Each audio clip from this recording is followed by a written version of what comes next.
कल जो एग्जाम हुई है, आज पहले उसके प्रश्नों के जवाब देखते हैं, उसके बाद फिर अगला श्लोक।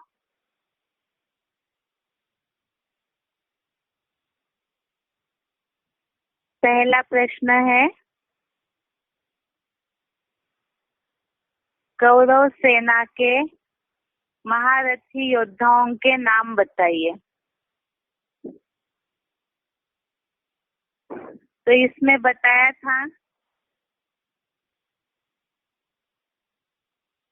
श्लोक नंबर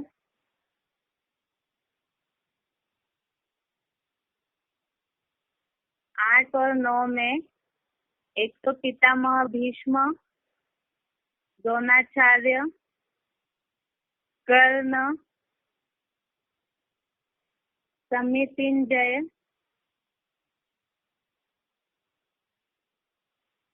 अश्वत्थामा, कृपाचार्य, विकर्ण, सोमदत्त पौत्र भूरिश्रवा। ये 8वें अध्याय में 8वें श्लोक में आए हुए नाम है कौरव सेना के। उसके बाद दुर्योधन के हिसाब से सेनापति होने योग्य कौन है, जिसके लिए पहले अध्याय का 7वां श्लोक, अध्याय 1 श्लोक नंबर 7 में एक वाक्य आया है जो दुर्योधन ने आचार्य द्रोण को बोला है इसमें कि फिर हमारे जो विशिष्ट योद्धा है उन्हें आप जान लीजिए। तो ब्रैकेट में जो लिखा है कि सेनापति होने योग्य आप है। तो दुर्योधन के हिसाब से पितामह भीष्म के बाद द्रोणाचार्य के लिए बोला हुआ है कि वो सेनापति होने योग्य है। अगला है, भूरिश्रवा को किस धर्म का बताया है। तो ये श्लोक नंबर 8वां, 8 नंबर श्लोक में इसका जवाब आया है, जिसका क्लैरिफिकेशन बताया था कि भूरी भूरी प्रशंसनीय महात्मा बुद्ध ही सोमदत्त पौत्र भूरिश्रवा है, अर्थात सतयुगी 16 कला नारायण की तीसरी पीढ़ी का नारायण। तो इसलिए भूरिश्रवा को महात्मा बौद्ध धर्म से कनेक्टेड बताया। चौथा प्रश्न है, कौरव सेना की युद्ध नीति क्या है।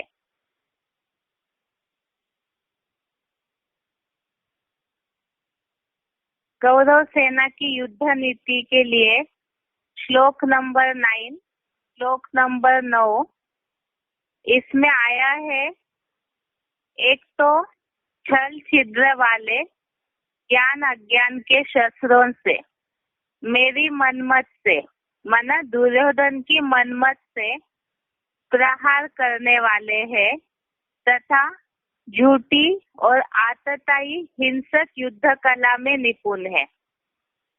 श्लोक नंबर 9, इसमें दुर्योधन ने ये बोला है और भी अनेक कौरव पक्ष के शूरवीर है जो विशेष रूप से मेरे लिए अपने जीवन का भी मन मारकर त्याग करने वाले हैं। अर्थात ये कौरवों की युद्ध नीति है कि वो दुर्योधन की राजी खुशी के लिए अपनी इच्छा न भी हो, क्योंकि जो भी कौरव पक्ष के योद्धाएं थे वो जानते थे कि दुर्योधन गलत कर रहा है, उसके बावजूद भी दुर्योधन के लिए मन मार कर त्याग करने वाले हैं और सभी अनेक छल छिद्र वाले ज्ञान अज्ञान शस्त्रों से और दुर्योधन की मनमत से प्रहार करने वाले हैं तथा झूठी और आतताई हिंसक युद्ध कला में निपुण है। उसके बाद अगला प्रश्न है,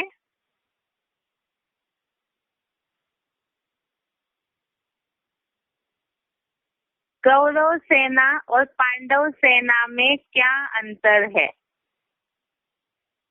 तो ये तो हमने देखा था श्लोक नंबर 10वां, श्लोक नंबर 10।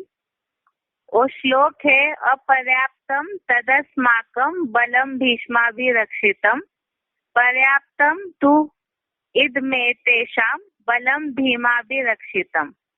ये श्लोक नंबर 10, इसमें तो स्पष्ट लिखा हुआ है कि भीष्म से रक्षित वह हमारी सेना अपार है और भीम द्वारा रक्षित पांडवों की सेना सीमित है। माना दोनों सेनाओं की संख्या में अंतर है।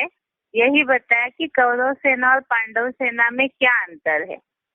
और उसके अलावा युद्ध नीति में भी उनके अंतर है, जो हमने पिछले हफ्ते पढ़ा था कि जो पांडवों की सेना है वो सेना वाले ज्ञान शस्त्र से सज्जित है और बहुत थोड़े समय में शीघ्रता से निर्मित है वो सेना।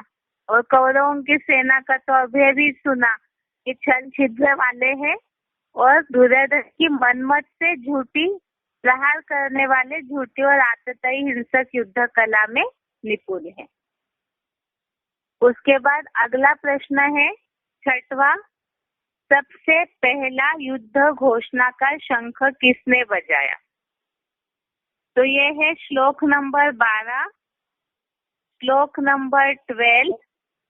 इसमें आया है कि उस दुर्योधन को हर्ष उत्पन्न कराते हुए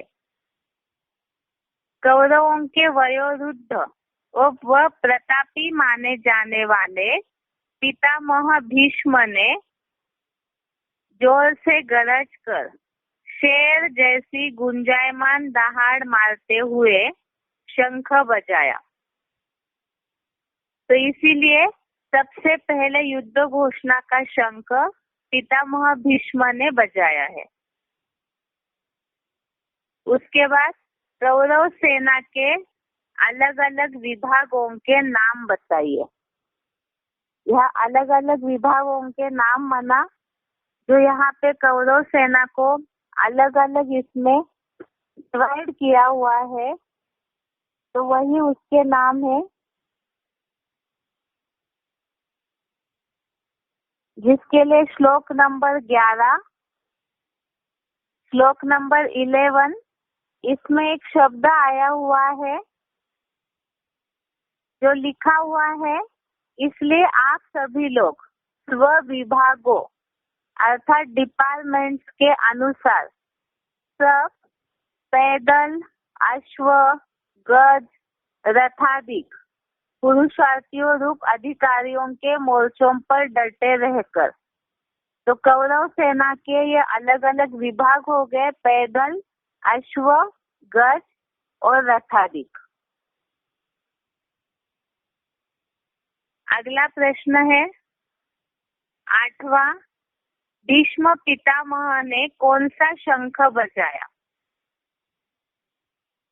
तो इसमें लिखा हुआ है, ये श्लोक नंबर 12, इसमें लिखा हुआ है लास्ट वाक्य कि आदि शंकराचार्य कृत भगवान सर्वव्यापी की, अर्थात जो 1200-1400 वर्ष पहले से ही भगवान सर्वव्यापी की जो घोषणा चलती आई है, बात चलती आई है, तो वैसे लंबे समय से चलने वाली अज्ञानता का मुख्य रूपी शंख बजाया। तो भीष्म पितामह ने कौन सा शंख बजाया? ये है श्लोक नंबर 12 में भगवान सर्वव्यापी की अज्ञानता का शंख बजाया। उसके बाद 9वां प्रश्न है, कौरवों के भाइयों के नाम श्लोक में आए हैं। तो इसमें सबसे पहले तो दुर्योधन की बात तो बार बार आई है श्लोक में। उसके अलावा श्लोक नंबर 8वें श्लोक में ये वाक्य आया है कि दुशासन के विपरीत स्वभाव वाला विकर्ण। एक तो दुर्योधन हो गया, दूसरा दुशासन और तीसरा है विकर्ण। तो 3 भाइयों के अब तक कौरव सेना के या कौरवों के जो 3 भाई है उनके नाम श्लोक में आए हैं। ये श्लोक नंबर है 8वां। अगला प्रश्न है, भगवान सर्वव्यापी की बात दुनिया में कब से चल रही है? तो ये तो अभी पढ़ा हमने, श्लोक नंबर 12, श्लोक नंबर 12। इसमें जो बात आई है, जब से संन्यास धर्म की स्थापना हुई लगभग 1200-1400 वर्ष पूर्व, जो लिखा है आदि शंकराचार्य कृत भगवान सर्वव्यापी की दीर्घकालीन घोषणा जो हुई, तो वो है 1200-1400 वर्ष पहले से भगवान सर्वव्यापी की बात दुनिया में चलती आ रही है। अगला प्रश्न है 11वां, आत्मा को अलग अलग नाम से पहचाना जाता है, वो नाम बताइए। तो ये बेसिक कोर्स में हमने सीखा है, आत्मा को नूर कहते हैं, प्राण कहते हैं, जीव कहते हैं, कुछ लोग सोल कहते हैं या तो रूह कहते हैं। इस तरह से आत्मा को अलग अलग नाम से अलग अलग लोग जानते हैं।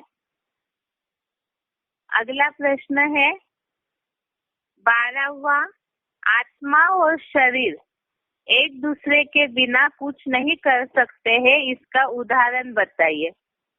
तो ये भी हमने बेसिक कोर्स में ही सीखा। जैसे उदाहरण दिया था फोन और बैटरी का, कि बैटरी के बिना फोन काम नहीं कर सकता, इसी तरह आत्मा और शरीर दोनों एक दूसरे पे डिपेंड है। ऐसे ही बताया था कार और ड्राइवर, इसमें भी ड्राइवर के बिना कार चल नहीं सकती है, तो इसी तरह आत्मा रूपी ड्राइवर के बिना शरीर नहीं चल सकता है। अर्थात ये प्रश्न का उद्देश्य ही है कि लोगों की बुद्धि में ये बात बिठाना जरूरी है कि शरीर को चलाने वाली आत्मा जो चैतन्य शक्ति है, उसके बिना शरीर जड़वत है और आत्मा भी शरीर के बिना जड़वत है। 13वां प्रश्न है, आत्मा भ्रुकुटी के बीच में रहती है, इसके लिए गीता में क्या शब्द आया है? आत्मा भ्रुकुटी के बीच में रहती है, इसके लिए गीता में क्या शब्द आया है? तो ये 8वें अध्याय का 10वां श्लोक, इसमें हमने 2-3 बार पढ़ा है। शब्द आया है भ्रुवोर मध्य प्राणम आवेश्य सम्यक, अर्थात भ्रुकुटी के बीच में प्राण रूप आत्मा समाई हुई है। तो ये शब्द है आत्मा भ्रुकुटी के बीच में रहती है, उसके लिए भ्रुवोर मध्य प्राणम आवेश्य सम्यक। अगला प्रश्न है 14वां, आत्मा के पाप ज्ञान जल से साफ होते हैं, इसके लिए गीता में क्या शब्द आया है? इसके लिए शब्द बताया था 5वें अध्याय का 17वां श्लोक, अध्याय 5 श्लोक नंबर 17। इसमें एक शब्द बताया था बेसिक कोर्स में, ज्ञान निर्धूत कल्मषा। आत्मा के पाप ज्ञान जल से साफ होते हैं, इसके लिए गीता में शब्द आया है ज्ञान निर्धूत कल्मषा। उसके बाद अगला है प्रश्न, अश्वत्थामा दुर्योधन के साथ कैसा व्यवहार करता है? तो इसके लिए श्लोक नंबर 8वां, श्लोक नंबर 8, इसमें एक शब्द आया था। एक तो अश्वत्थामा का अर्थ उसमें लिखा है मन रूपी सर्पमणि का धारण करता अश्वत्थामा। उसके आगे ब्रैकेट में लिखा है दुर्योधन के सामने निडर होकर कटाक्ष करता, अर्थात वो दुर्योधन से निडर था, डरता नहीं था, और दूसरा कटाक्ष करता, अर्थात जिस तरह से चुभने वाली बातें बोलते हैं उस तरह से कटाक्ष वाली बातों वाला व्यवहार करने वाला। तो इस तरह से अश्वत्थामा दुर्योधन के साथ निडर और कटाक्ष करता वाला व्यवहार करता है। उसके बाद अगला प्रश्न है, गलत या सही बताइए। पहला है, कौरव सेना भीम द्वारा रक्षित थी और पांडव सेना युधिष्ठिर द्वारा रक्षित थी। तो ये गलत है।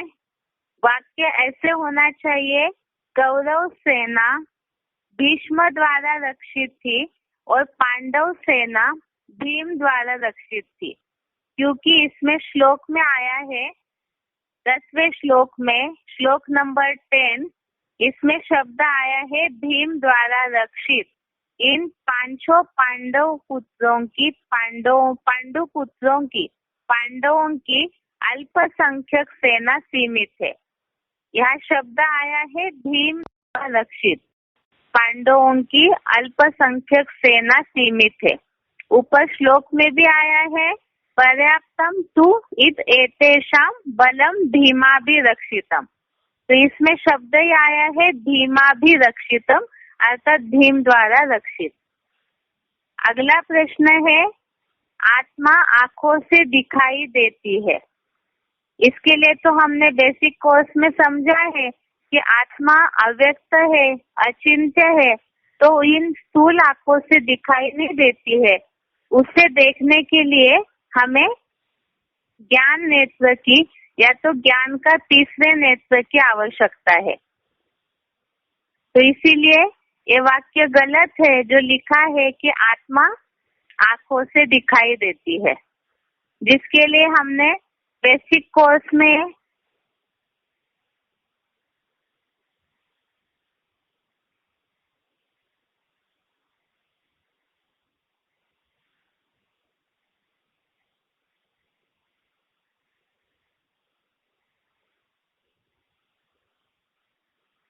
नेत्र वाले देखते हैं, महामूर्ख नहीं देख पाते।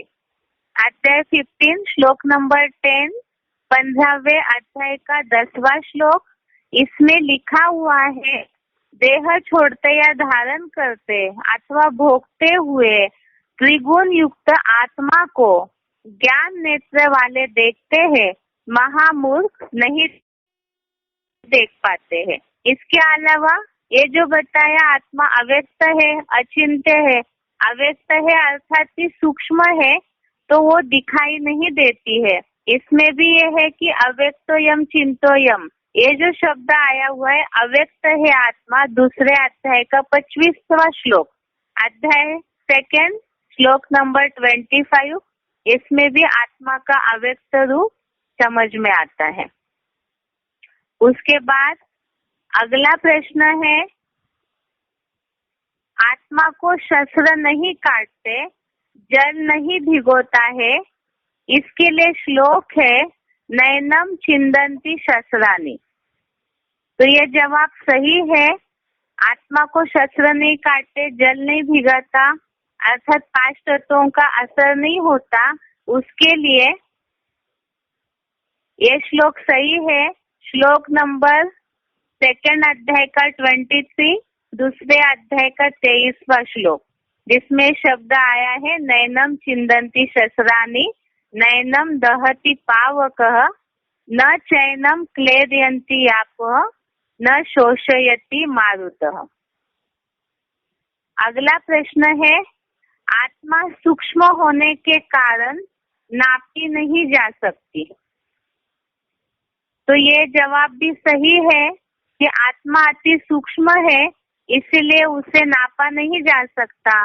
तो इसके लिए 2 अध्याय का 18 श्लोक, दूसरे अध्याय का 18वां श्लोक, जो हमने बेसिक कोर्स में समझा है, इसमें शब्द आया है, अंतवंत इमे देहा नित्यस्योक्ता शरीरिणः अनाशिनो अप्रमेयस्य तस्मात् युद्धस्य भारत। इसमें जो शब्द आया है अप्रमेयस्य, अप्रमेय अर्थात माप नहीं की जा सकती। तो ये जवाब सही है कि आत्मा सूक्ष्म होने के कारण नापी नहीं जा सकती है। उसके बाद अगला है, आत्मा अव्यक्त है, अचिंत्य है, इसके लिए सेकंड अध्याय का 25 श्लोक बता सकते हैं, अव्यक्तोयम चिंतोयम। तो ये जो श्लोक है ये आत्मा अव्यक्त है, अचिंत्य है, इसी के लिए लागू होता है, इसलिए ये जवाब भी सही है। अगला है 6वां प्रश्न, आत्मा शरीर छोड़ने के बाद सीधा स्वर्ग में जाती है। तो ये जवाब गलत है, क्योंकि हमने जो टॉपिक पढ़ा है कि आत्मा शरीर छोड़ने के बाद दूसरा शरीर धारण करती है और सीधा स्वर्ग में नहीं जाती है, क्योंकि हम तो एडवांस के आधार से इस बात को समझ रहे हैं कि स्वर्ग या नर्क इसी दुनिया में होता है। जब जब मनुष्य आत्माओं की ऊंची स्थिति, आत्मिक स्थिति बनेगी, तो इसी दुनिया में स्वर्ग की अनुभूति कर सकते हैं। तो ये जो प्रश्न पूछा है, ये वाक्य जो है कि आत्मा शरीर छोड़ने के बाद सीधा स्वर्ग में जाती है, गलत है। जिसके लिए हमने बेसिक कोर्स में श्लोक समझा था, एक तो सेकंड अध्याय का 20 श्लोक, जातस्य ही ध्रुवो मृत्यु ध्रुवम जन्म मृतस्य च तस्मात् परिहार्यते न त्वं शोचितुमर्हसि। अर्थात सेकंड अध्याय का 20 श्लोक, इसका अर्थ है जन्म लेने वाले की मृत्यु निश्चित है और मरने वाले का जन्म निश्चित है। उसके बाद अगला प्रश्न है, प्रकृति से उत्पन्न 3 गुण आत्मा को शरीर में बांधते हैं। तो ये वाक्य सही है। इसके लिए भी हमने श्लोक पढ़ा था, आत्मा का जन्म लेने का क्या कारण है, क्या आत्मा जन्म मरण के चक्र में क्यों आती है। इसमें ये वाक्य आया है, प्रकृति से उत्पन्न 3 गुण आत्मा को शरीर में बांधते हैं। ये श्लोक नंबर है अध्याय 14 श्लोक नंबर 5, अध्याय 14 श्लोक नंबर 5। इसमें शब्द वाक्य आया है, इसका अर्थ है श्लोक का, प्रकृति से उत्पन्न 3 गुण आत्मा को शरीर में बांधते हैं। जो श्लोक में आया है सत्वम रजह तम, ये 3 गुण जो है ये शब्द श्लोक में ही आया है, सत्वम रजह तमः इति गुणाः प्रकृति संभवाः निबध्नन्ति महाबाहो देहे देहिनम अव्ययम। 14वें अध्याय का 5वां श्लोक, इसमें वाक्य आया है कि प्रकृति से उत्पन्न 3 गुण आत्मा को शरीर में बांधते हैं, इसीलिए आत्मा जन्म मरण के चक्र में आने के लिए बंधी हुई है। उसके बाद अगला प्रश्न है, आत्मा हृदय में रहने के कारण ही शरीर चलता है। तो ये वाक्य गलत है। हमने इस बात को समझा है कि बेसिक कोर्स के हिसाब से आजकल तो हार्ट की भी सर्जरी होती है। बहुत सारे ऐसे शरीर के अंदरूनी पार्ट्स है, शरीर के अंदरूनी जो भी शरीर का सिस्टम चलाने वाली इंद्रियां है, उनका तो ऑपरेशन होके उनको चेंज किया जाता है। कई बार सर्जरी करते हैं, लेकिन शरीर तो जीवित रहता है, आत्मा उस शरीर को छोड़ती नहीं है। इसका मतलब हृदय के कारण, आत्मा हृदय में रहने के कारण शरीर चलता है, ये वाक्य गलत है। वास्तव में आत्मा भ्रुकुटी में रहकर, जहाँ से मस्तिष्क सारे शरीर का कंट्रोलिंग पावर चलाता है, तो उसके बीच में भ्रुकुटी में आत्मा रह करके सारे शरीर को चलाती है। दोबारा बता रही इस वाक्य को, आत्मा हृदय में रहने के कारण ही शरीर चलता है, ये वाक्य गलत है, क्योंकि ये तो दुनियावी लोग मानते हैं। लेकिन इस बात को इस तरह समझाया जा सकता है कि आजकल शरीर के जो भी इंटरनल पार्ट्स है, जैसे हार्ट है, किडनी है, बहुत सारे ऐसे ऑर्गन है जो ऑपरेशन करके चेंज किए जाते हैं सर्जरी के द्वारा, लेकिन फिर भी व्यक्ति जीवित बना रहता है, कई सालों तक चलता रहता है। तो वास्तव में हृदय के कारण तो सिर्फ खून शुद्ध होता है शरीर का, लेकिन आत्मा हृदय में नहीं रहती है। आत्मा मस्तिष्क के बीच में अर्थात सिर में, जहाँ से ब्रेन शरीर को चलाता है, तो उसके बीच में भ्रुकुटी में आत्मा निवास करती है, जिस कारण वो शरीर को कंट्रोल कर पाता है। उसके बाद अगला है, भीष्म पितामह ने भगवान सर्वव्यापी वाला ज्ञान का शंख बजाया। तो ये वाक्य गलत है। भगवान सर्वव्यापी वाली बात, ये तो दुनिया में फैला हुआ अज्ञान है। इसीलिए भीष्म पितामह ने भगवान सर्वव्यापी वाला अज्ञानता का शंख बजाया, जिस कारण ही दुनिया आज नीचे गिरी हुई है और आज दुनिया में अज्ञानता का अंधकार फैल करके लोग दुखी है। इसीलिए वाक्य ये होना चाहिए था, भीष्म पितामह ने भगवान सर्वव्यापी वाला अज्ञानता का शंख बजाया। उसके बाद 10वां है, अश्वत्थामा गुरु द्रोणाचार्य का पुत्र है। तो ये वाक्य सही है, जिसके लिए हमने इसे श्लोक में ही पढ़ा है, जो 8वां श्लोक है, पहले अध्याय का 8वां श्लोक, अध्याय 1 श्लोक नंबर 8। इसमें एक वाक्य आया था कि कुरु परिवार में, राज परिवार में निस्वार्थ सेवा वाले बड़े कृपालु कृपाचार्य दुर्योधन आचार्य द्रोणाचार्य से बात कर रहे श्लोक में, इसमें ये लिखा है वाक्य, और उसी तरह आपका प्रिय पुत्र मन रूपी सर्प मणि का धारण करता अश्वत्थामा। 8वें श्लोक में ये वाक्य आया है, जिसमें ये बात लिखी है कि आचार्य गुरु द्रोणाचार्य का पुत्र अश्वत्थामा है। इसमें आया है कि उसी तरह आपका प्रिय पुत्र मन रूपी सर्प मणि का धारण करता अश्वत्थामा। उसके बाद अगला प्रश्न है, निम्नलिखित प्रसंगों के लिए श्लोक बताइए। इसमें सबसे पहला है, पांडव सेना और कौरव सेना की संख्या बताने वाला श्लोक। तो ये है श्लोक नंबर 10, पहले अध्याय का 10वां श्लोक।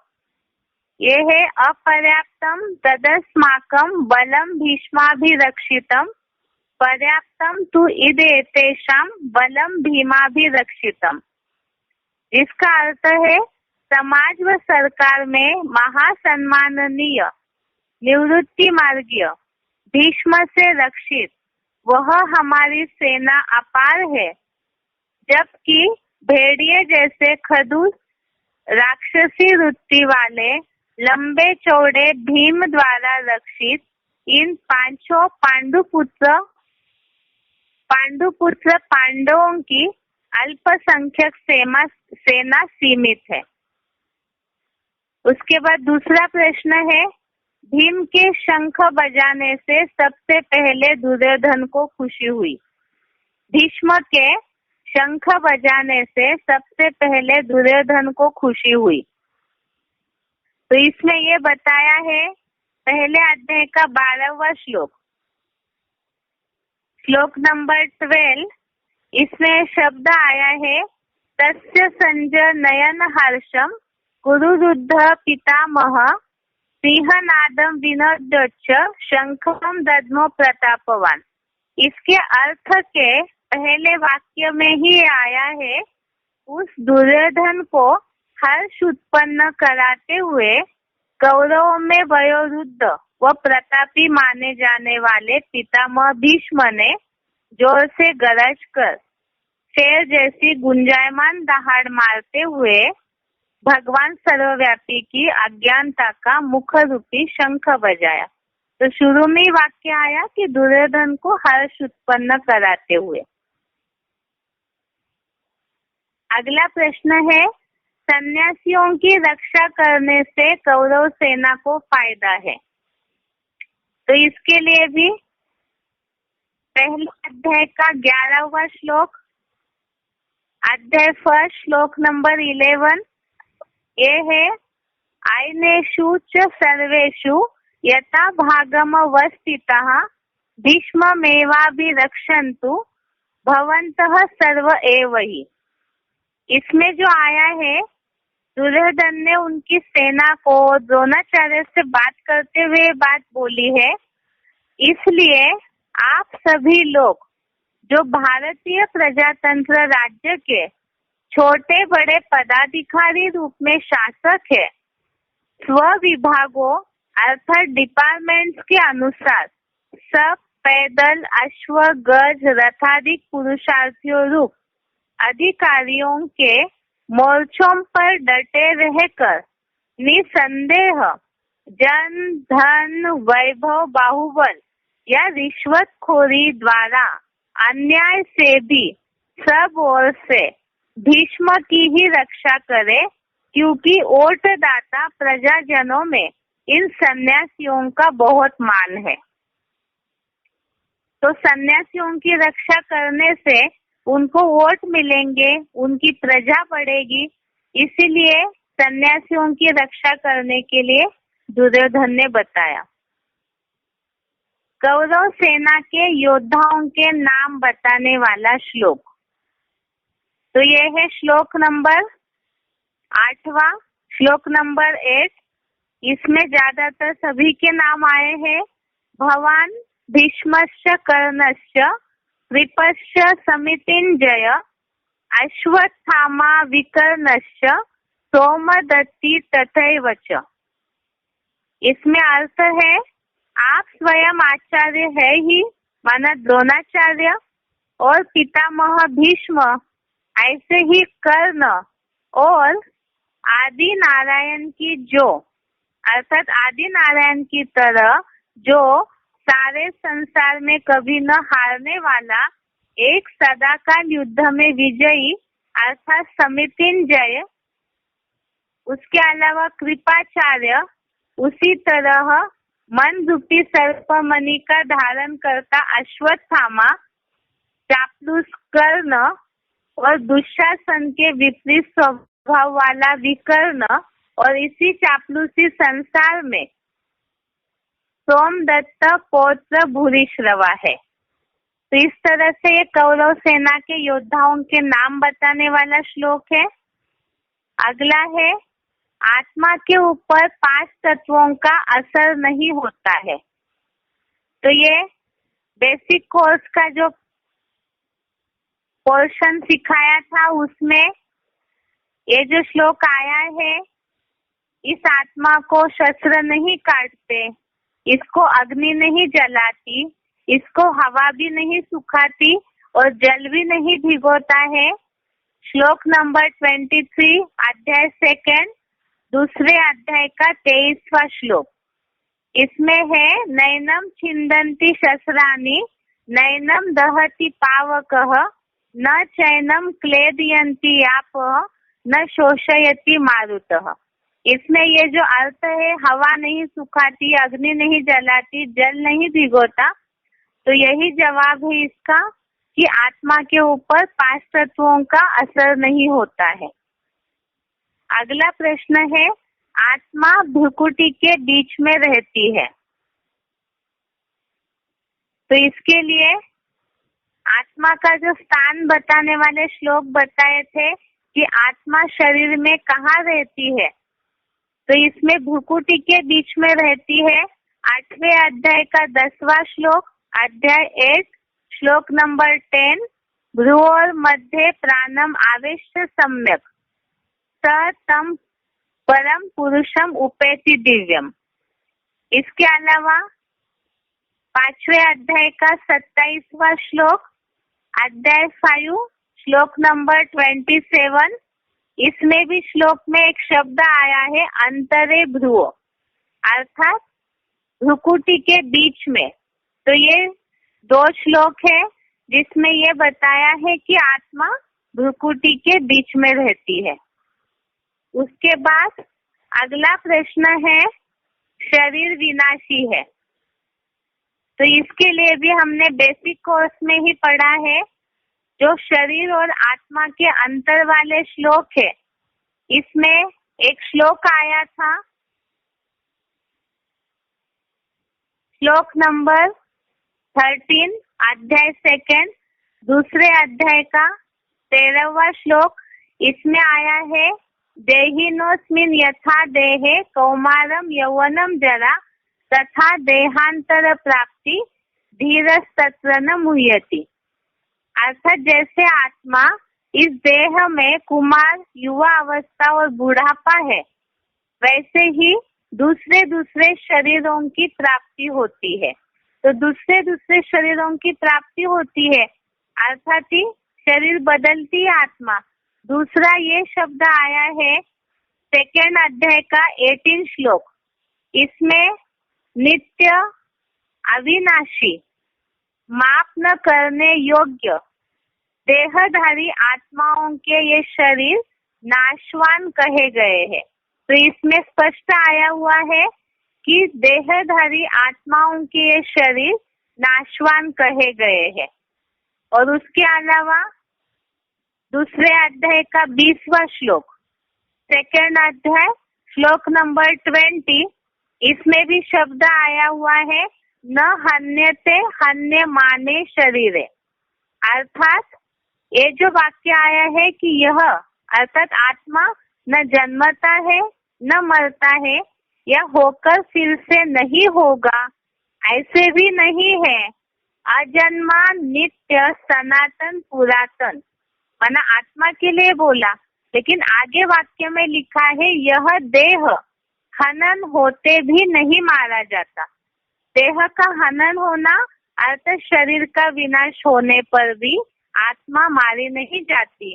तो इसमें भी ये शब्द आया हुआ है देह हनन होने पर भी आत्मा को कुछ होता नहीं, अर्थात शरीर विनाशी है। उसके बाद अगला है आत्मा अति सूक्ष्म है। आत्मा अति सूक्ष्म है, इसके लिए पहले भी हमने पढ़ा श्लोक नंबर 25 अध्याय सेकेंड। इसमें आया हुआ है यह अव्यक्त है, यह अचिंत्य है, यह निर्विकारी बताई जाती है, इसलिए ऐसा जानकर शोक करने के योग्य नहीं है। तो अव्यक्त अचिंत्य जहाँ लिखा है तो इतनी सूक्ष्म है आत्मा, इसी के कारण वो अचिंत्य है, क्योंकि चिंतन उसी का किया जाता है जो दिखने में आता हो। इसलिए यहाँ शब्द आया हुआ है अव्यक्तो यम चिंत्यो यम अविकार्यो यम उच्यते। अर्थात ही आत्मा अव्यक्त भी है, अचिंत्य भी है।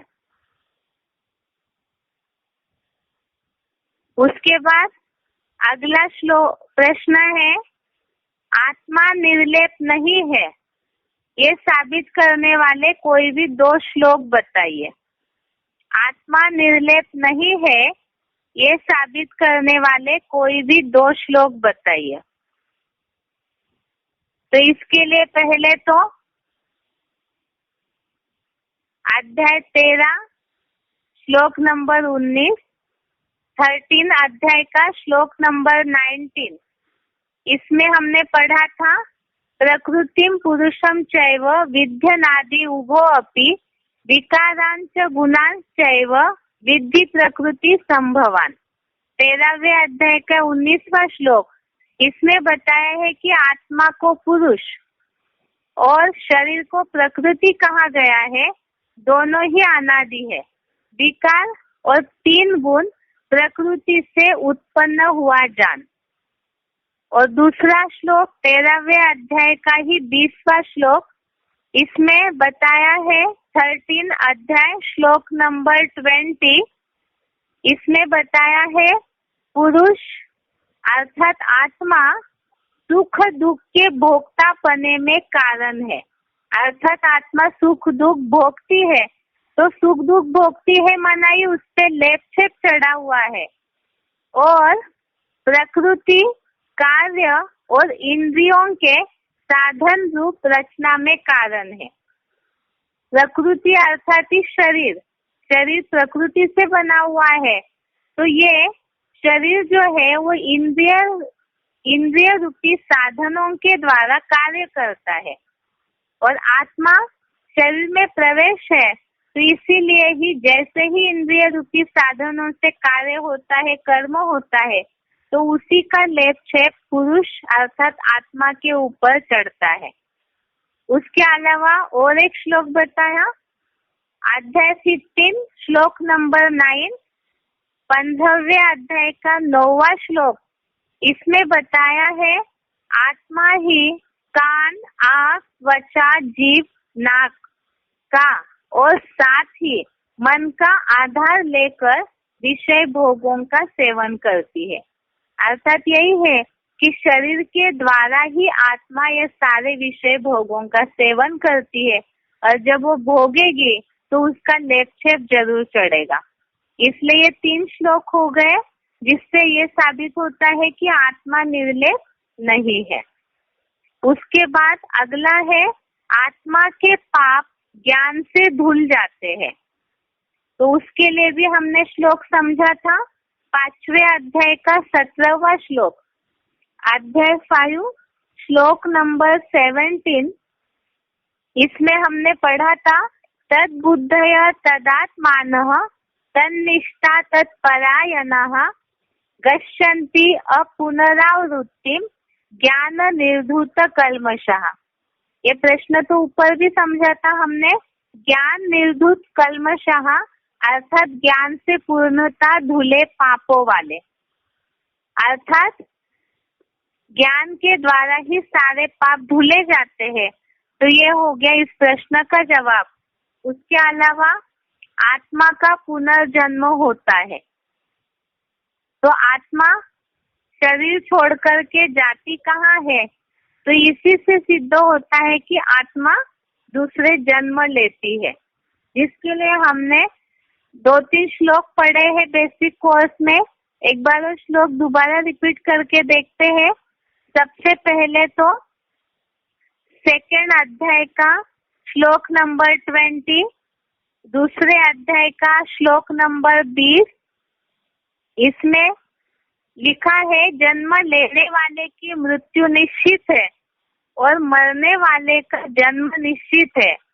अर्थात आत्मा पुनर्जन्म लेती है, दूसरा जन्म लेती है। तो जातस्य ही ध्रुवो मृत्यु ध्रुवम जन्म मृतस्य च तस्मात् परिहार्यते न त्वं शोचितुमर्हसि। तो इससे ही है कि जन्म और मृत्यु निश्चित है, इसीलिए तू शोक करने योग्य नहीं है। दूसरा है अध्याय 2 श्लोक नंबर 22। इसमें है, वासांसि जीर्णानि यथा विहाय नवानि गृह्णाति नरोपराणि तथा शरीरानि विहाय जीर्णान्यानि संयाति नवानि देहि। जैसे मनुष्य पुराने वस्तुओं को त्याग कर दूसरे नए ग्रहण करता है, उसी प्रकार पुराने शरीरों को छोड़कर आत्मा दूसरे नए को ग्रहण करता है। अर्थात ही आत्मा एक शरीर छोड़ के दूसरा धारण करती है, माना ही दूसरा जन्म लेती है, पुनर्जन्म लेती है। तो इस तरह से ये प्रश्न का भी टॉपिक पूरा हो गया।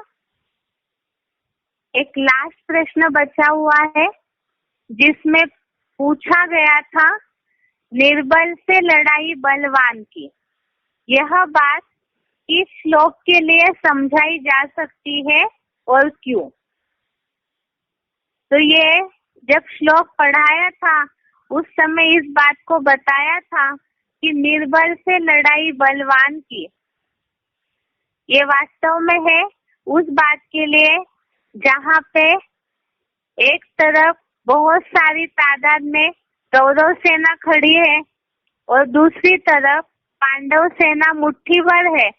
तो ऐसे समय में ये जो बोला हुआ है श्लोक नंबर 10 पहले अध्याय का 10वां श्लोक, अपर्याप्तम तदस्माकं बलम भीष्माभिरक्षितम पर्याप्तम तु इत एतेषां बलम भीमाभिरक्षितम। तो इसमें जो वाक्य आया है कि सरकार व समाज में महासम्माननीय निवृत्ति मार्गीय, अर्थात जहाँ सन्यासियों का बहुत मान है, तो उस भीष्म के द्वारा रक्षित कौरव सेना अपार है, अनलिमिटेड है, जबकि भेड़िए जैसे खदूस और राक्षसी वृत्ति वाले लंबे चौड़े भीम द्वारा रक्षित पांडवों की अल्पसंख्यक सेना सीमित है। तो उस समय कौरवों की बुद्धि में यही है कि हमारी जीत निश्चित है। लेकिन जिसमें हमने जब श्लोक पढ़ा था, तो इसमें एक बात बताई थी, जो बाबा ने बोला था कि क्वांटिटी देखनी है या क्वालिटी देखनी है। वास्तव में जहाँ ढेर सारी भीड़ इकट्ठा हो, तो जरूरी नहीं है कि वहां पर ही जीत निश्चित है। लेकिन बताया कि कौरवों की सेना तो असीमित थी, और शास्त्रों में फिर भी महाभारत युद्ध का जो अंतिम रिजल्ट है, उसमें पांडवों की ही जीत दिखाई गई है।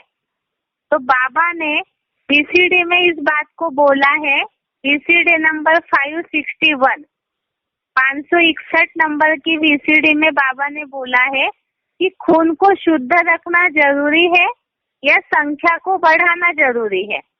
जैसे शेर सारे जंगल को अकेले ही कंट्रोल कर लेता है, और वैसे हिस्ट्री में भी ऐसे बहुत मिसाल मौजूद है, जैसे शिवाजी ने बड़ी औरंगजेब की सेना को हरा दिया था। तो ऐसे ही बताया है कि चाहे दुर्योधन के लिए ये बताया है कि कौरवों की जो सेना है वो बढ़ती कैसे है। तो इसमें बताया कि दुर्योधन ने कृष्ण के पास जाकर के, अर्थात ये तो शास्त्रों में लिखा है, भगवान के पास जाकर के यादवों की सारी सेना को अपनी तरफ कर लिया।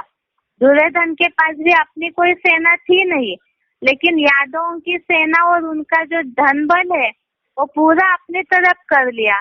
लेकिन पांडवों की बुद्धि में तो ये था कि भगवान ही अगर हमारे सहायक होंगे तो ही हमारी जीत हो जाएगी, हमें तन बल, जन बल या धन बल नहीं चाहिए। तो इसीलिए ही पांडवों ने भगवान का सहारा लिया, और इसी से ही पांडवों की सेना की जीत होती है।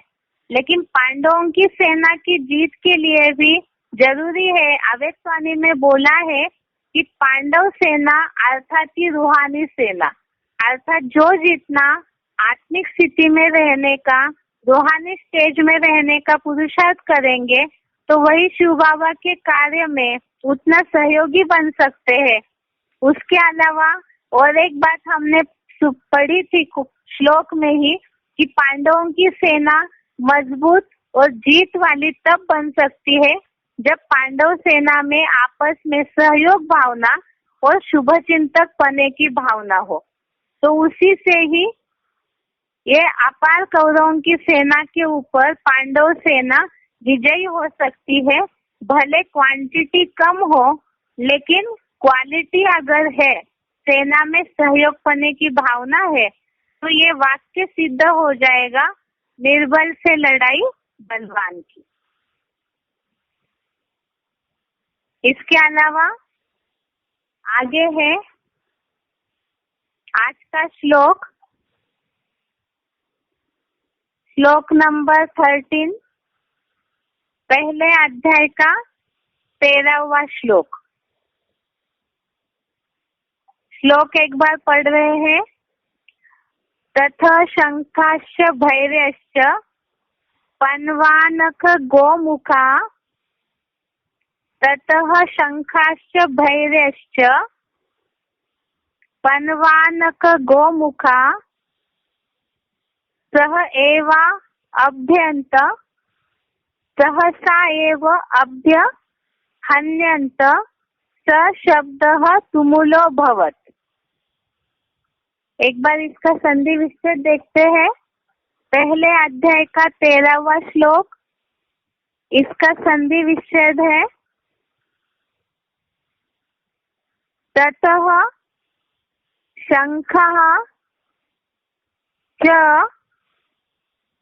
भैर्यः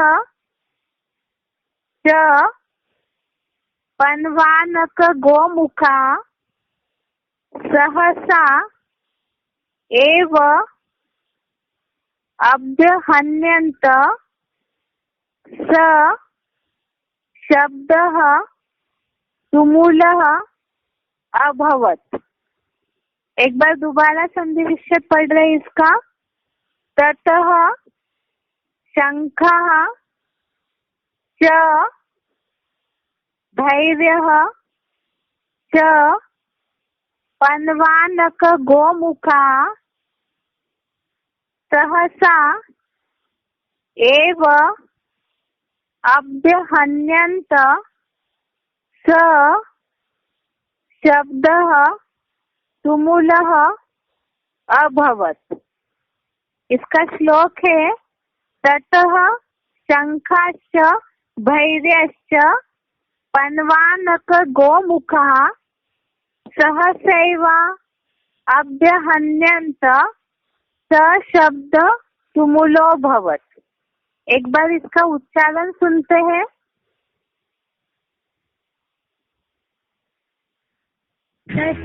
शंखाश्च भैर्यश्च पणवानक गोमुखा सहसैवाभ्यहन्यन्त सशब्द तुमुलो भवत्।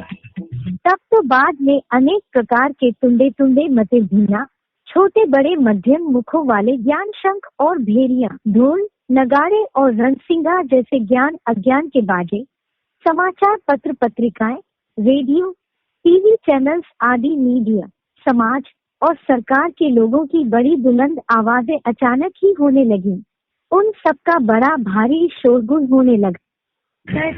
शंखाश्च भैर्यश्च पणवानक गोमुखा सहसैवाभ्यहन्यन्त सशब्द तुमुलो भवत्।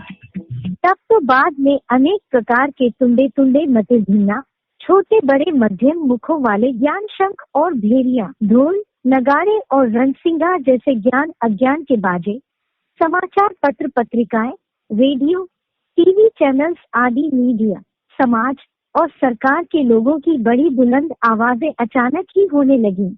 उन सबका बड़ा भारी शोरगुल होने लगा।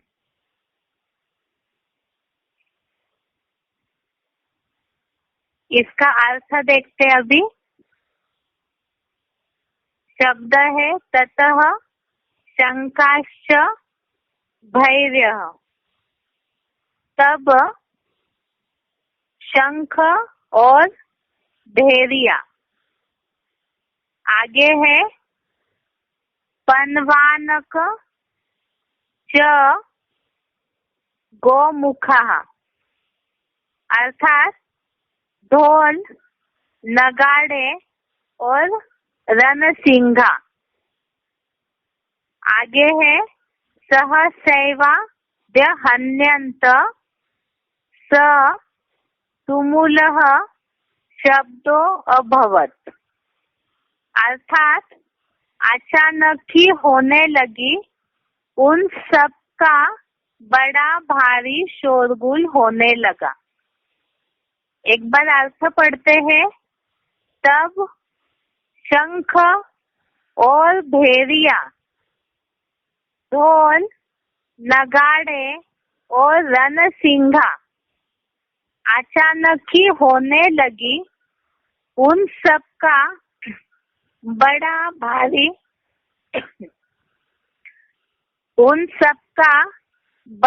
भारी शोरगुल होने लगा। अभी इसका क्लैरिफिकेशन सहित अर्थ देखते हैं। तब तो बाद में अनेक प्रकार के तुंडे तुंडे मतिर भिन्ना छोटे बड़े मध्यम मुखों वाले ज्ञान शंख और भेरिया।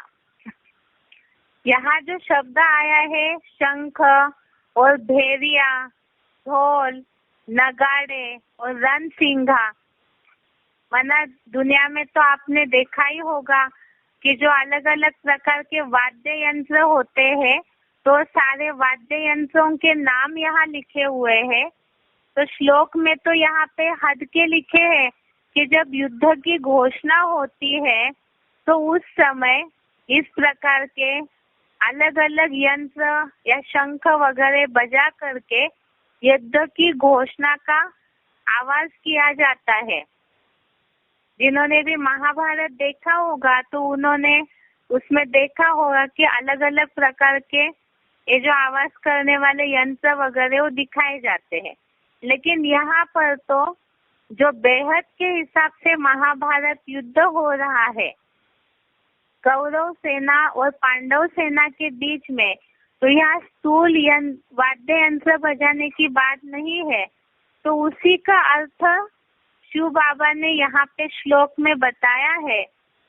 तो बाद में अनेक प्रकार के तुंडे तुंडे मतिर भिन्ना, मुरलियों में ये बात आती है बार बार, तुंडे तुंडे मतिर भिन्ना अर्थात अलग अलग मतांतर। तो ये अलग अलग मतिर भिन्ना अर्थात मति मना बुद्धि, भिन्न अर्थात जिनकी जैसी जैसी अलग अलग बुद्धि चलती है। तुंडे तुंडे माना अलग अलग, तो अलग अलग जिनकी जैसे बुद्धि चलती है तो वैसे ही यहाँ तो कौरव सेना की तरफ से पहले शंख बजाया गया है, अर्थात पहले युद्ध की घोषणा की शुरुआत कौरव सेना कर रही है। तो अलग अलग मतांतर तो कौरव सेना के ही होते हैं, क्योंकि सर्वव्यापी वाली घोषणा में तो मन का भटकाव, बुद्धि का भटकाव करवाया जाता है। इस हिसाब से यहाँ लिखा है। तो बाद में अनेक प्रकार के, अर्थात ऊपर के श्लोक में हमने समझा कि भीष्म पितामह ने पहले पहले अज्ञानता का, सर्वव्यापी भगवान सर्वव्यापी की अज्ञानता का मुख रूपी शंख जैसे ही बजाया, वैसे ही बाद में अनेक प्रकार के तुंडे तुंडे मतिर भिन्ना, छोटे बड़े मध्यम मुखों वाले ज्ञान शंख और भेरिया, ढोल, नगाड़े, अर्थात जिनकी जैसी कैपेसिटी है, क्षमता है, वो उस हिसाब से, यहाँ मुख माना ज्ञान सुनाने के हिसाब से बताया कि जिनकी जैसी जो पुरुषार्थी होगा तो अपने अपने हिसाब से ज्ञान सुनाते हैं। तो वो युद्ध की घोषणा के पहले की बात बताई। आगे लिखा है, जैसे ज्ञान अज्ञान के बाजे, समाचार पत्र, पत्रिकाएं, रेडियो, टीवी चैनल आदि मीडिया, समाज और सरकार के लोगों की बड़ी बुलंद आवाजें। तो ये सारी बातें तो हमने 2017 की घटना में भी देखी, इसके पहले भी जब जब भी ग्लानि की बातें हुई तब तब भी देखी है। तो इस हिसाब से जैसे ही युद्ध की घोषणा होती है तो ज्ञान अज्ञान के बाजे, माना दोनों तरफ से ही आवाज उठती है। और कौरव सेना वालों में भी कुछ ना कुछ परसेंटेजली भगवान का ज्ञान तो है ही, बस वो मानते नहीं है ना चलते हैं उनकी बातों पर। इसलिए यहाँ लिखा, ज्ञान अज्ञान के बाजे, समाचार पत्र, पत्रिकाएं, रेडियो, चैनल्स आदि मीडिया, समाज और सरकार के लोगों की बड़ी बुलंद आवाजें अचानक होने लगी और उन सब का बड़ा भारी शोरगुल होने लगा। अब ये जो युद्ध है ये तो अचानक ही होता है, पहले से कोई बताते तो नहीं है। इसीलिए यहाँ लिखा है कि ये सब आवाजें अचानक होने लगी और उनका शोरगुल होने लगा। अब चारों तरफ से जब मीडिया ऐसी चीज है जो चारों तरफ एक ही साथ आवाज उठाती है, इसलिए बताया है कि उन सब का बड़ा भारी शोरगुल होने लगा। तो ये है आज का पहले अध्याय का 13वां श्लोक। कल आगे का श्लोक देखेंगे और उसके अलावा आत्मा का जो आगे का टॉपिक है, मन, बुद्धि और संस्कार क्या है, उसके बारे में समझेंगे। ओम शांति।